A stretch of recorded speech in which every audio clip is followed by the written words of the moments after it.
Welcome to Southwest Desert, where adventure meets the arid beauty of the American Southwest. Join us as we explore the rugged landscapes, uncover hidden historical gems, and dive deep into the rich legends and culture of this iconic region. Subscribe now and hit the bell icon so you don't miss out on our latest desert adventures. Please leave a like or comment. This is very helpful. Let's journey together into the heart of the Southwest Desert.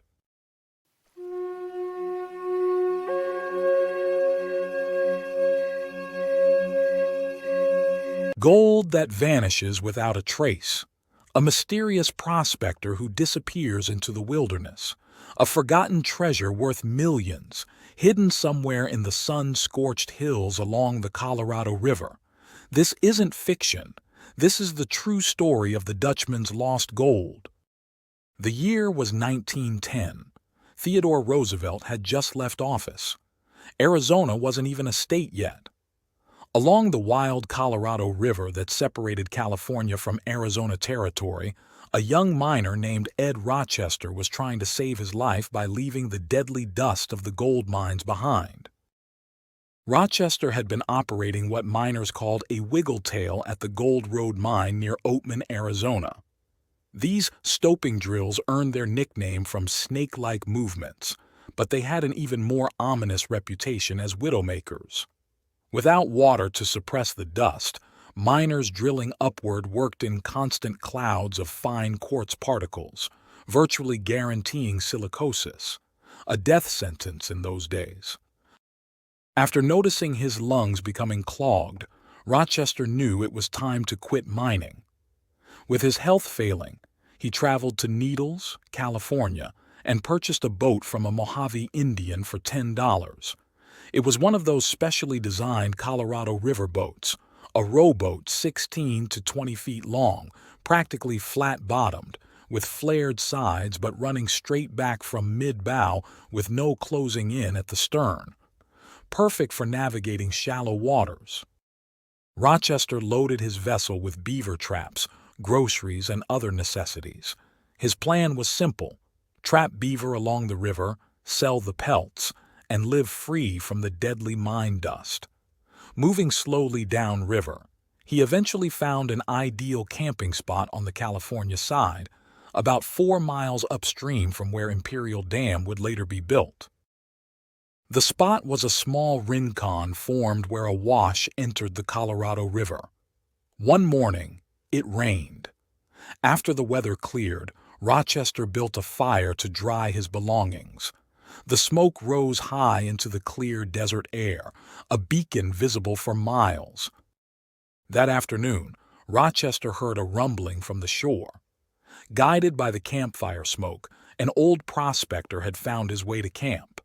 He had 2 burros hitched to a cart made from the front half of a wagon, the front wheels, the hounds, the rocking bolster. The old man was perched atop a pack lashed to the bolsters. The stranger was simply known as the Dutchman. In that era of the American West, personal questions were considered impolite. No one asked for names or backgrounds. A person was judged by present actions, not past. The Dutchman was confused and hungry, so Rochester invited him to supper. The old man ate ravenously. As they sat beside the fire in the gathering darkness, the Dutchman noticed Rochester's boat and asked about crossing the river. Rochester said he could transport the man and his animals across, but not the cart. The Dutchman accepted this limitation and promised payment. What happened next would haunt Rochester for decades. The old prospector retrieved a bundled canvas from his cart. Inside was 50 pounds of extraordinary ore, beautiful yellowish quartz so rich with gold that the precious metal was visible in every chunk. From this treasure, the Dutchman selected 3 pieces and handed them to Rochester as payment for helping him cross to the Arizona side with enough supplies to reach quartzite. Through the night, the Dutchman shared the story of his find. He had begun his journey in quartzite with supplies provided by William E. Scott, the local grocer. He traveled through the Trigo Mountains, stopping at Jim Butler's camp along the way. Eventually, he reached the Colorado River opposite Picacho, crossing to California on a crude ferry. The Dutchman continued prospecting downriver toward Laguna Dam.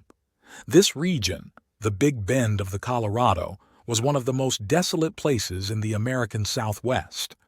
Few trails penetrated its harsh landscape, visitors were rare, and permanent inhabitants non-existent.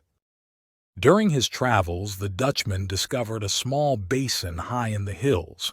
From this vantage point, he could see a patch of green Colorado River bottom land, though he couldn't identify which part of the river it was. Looking south, he spotted smoke that he believed came from the settlement at Laguna Dam. The basin had a natural water hole, so the Dutchman made camp and began prospecting. In that remote basin, he found a high-grade vein with gold protruding from the rock's surface. The old man worked his strike until his burros broke into his food stores, eating or destroying most provisions. Facing starvation, he had no choice but to abandon his claim temporarily. He hitched his animals to the cart, loaded the extracted ore, and set off toward Laguna Dam. His journey halted at the steep-walled Senator Wash, which his cart couldn't cross. Following the gorge toward the river, he spotted Rochester's campfire. The Dutchman's plan was clear: cross back to Arizona territory, return to Quartzsite, pay Scott for his grub stake, gather new supplies, and return to his gold strike. The next morning, Rochester and the Dutchman began ferrying the burros and supplies across the Colorado. It was challenging work. They had to throw the first animal down, tie him, and skid him into the boat on skinned cottonwood poles. On the other side, it was even harder getting the animal onto solid ground. The second burro was more difficult. She had one ear cropped off, the sign of an outlaw burro. When they finally got her across, she bogged down between boat and shore. They struggled to dig her out of the mud. With everything safely on the Arizona side, the old Dutchman departed toward McPherson Wash, headed for Quartzsite. Rochester returned to his camp on the California side and continued downriver the next day. In Yuma, Rochester sold the 3 pieces of gold ore at Sanguinetti's store for $62 and received one of Sanguinetti's big black cigars.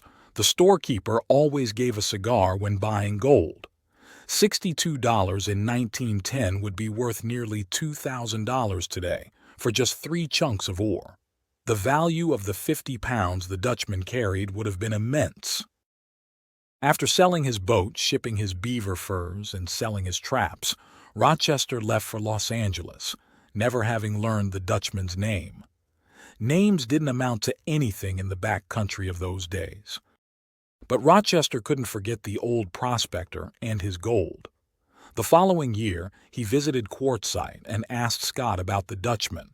Scott remembered providing groceries to the old man the previous year, as he did for many prospectors, but hadn't seen him since. Jim Butler happened to be in the store during this conversation. He added a puzzling detail. One of the old fellow's burros, that mean dock-eared Jenny, had wandered into his camp about a month earlier. Butler recognized the animal as part of the Dutchman's outfit, but hadn't seen the prospector himself.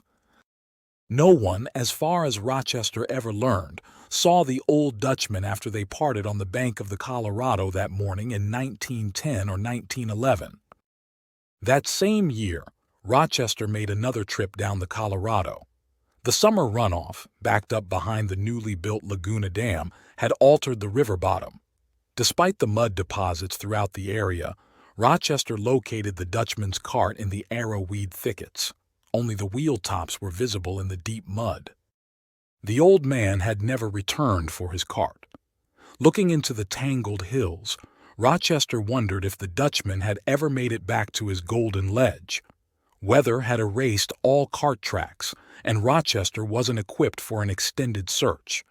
He continued downriver, stopping at the Buena Vista mine, later the Senator mine. No miners there had seen the old prospector. 2 years later, Rochester again camped in the Rincon. This time, No trace of the cart remained. With a canteen and food, Rochester hiked into the barren hills, the old man's description still clear in his mind. He found a basin from which he could see a speck of river bottom. There was a water hole, and evidence where someone had hacked upper limbs off ironwood trees for burrows to browse on. Rochester noted the absence of the usual tin can pile that would mark a modern prospector's camp. In those days, they seldom used canned rations and no camp signs were visible. Everything matched the Dutchman's description perfectly, except Rochester found the ledge but couldn't find the gold. The basin Rochester located lies north of what is now called Rochester Basin. It covers about 100 acres with two fair-sized washes cutting through it. Rochester traced a route the Dutchman could have used to enter from the Picacho side and exit toward Laguna Dam. This trail led to where Senator Wash would have blocked the cart, explaining why the old man turned downward toward the river and Rochester's camp. Everything aligned perfectly, except for the missing gold. In subsequent years, Rochester and his friend Earl Kerr of Picacho made many attempts to find the Dutchman's treasure. They kept the story private because the gold seemed certain to be there. After all, Rochester had seen it with his own eyes, but the rich vein eluded them. Years later, standing near where his rincon had been, Rochester gazed into the hills from which the Dutchman had emerged nearly half a century earlier. If only he had backtracked him that first time. If just that once Rochester had followed those cart tracks. The wheels would have left marks any tracker could follow back to the basin and to the Dutchman's gold. The old Dutchman's rich strike remains undiscovered, one of countless lost treasures scattered across the American Southwest, waiting silently in the savage hills for someone to retrace the steps of a nameless prospector from a century ago. Join my Patreon community and discover my art print products on my website in the links provided in my description and link above. Also, if you would like a particular image from my videos, give the timestamp for image, and I will upload it to my website and Patreon. Thank you for joining your desert frontiersman Alan for another Southwest Gold story. Check out my large catalog of Southwest videos and playlists on historical tales, legends, lost gold stories, and adult bedtime stories. If you like a certain image from my videos, tell me in comments and give timestamp. Happy trails.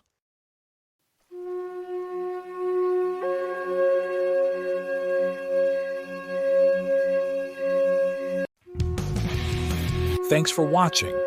If you enjoyed this video, don't forget to like, comment, share, and subscribe for more great content. Hit the notification bell so you never miss an update. See you in the next video.